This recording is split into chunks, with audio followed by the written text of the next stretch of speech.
ఈరోజు మీ ఎమ్మెల్యేలే చర్చించుకుంటా ఉన్నారు.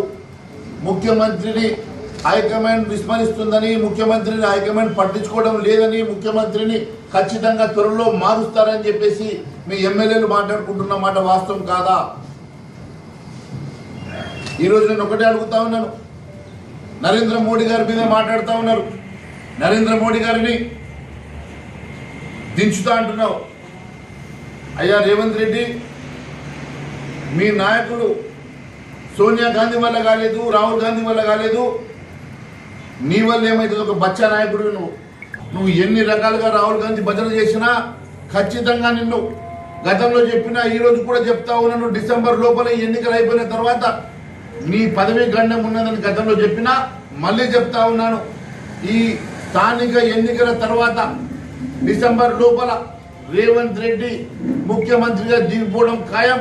కొత్త ముఖ్యమంత్రి రాబోతా ఉన్నాడు తెలంగాణ రాష్ట్రానికి. నేను మరొకసారి తెలియజేస్తా ఉన్నాను. ఈరోజు నీవు చేసే అవినీతి అంతా కూడా మీ నాయకుల దగ్గర చిట్టా ఉన్నది.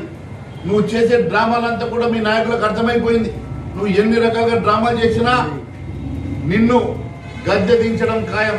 కేవలం రాహుల్ గాంధీ మెప్పు పొందడం కోసం నువ్వు చేస్తున్నటువంటి డ్రామాలన్నీ కూడా మీ హైకమాండ్కి చేరినాయి.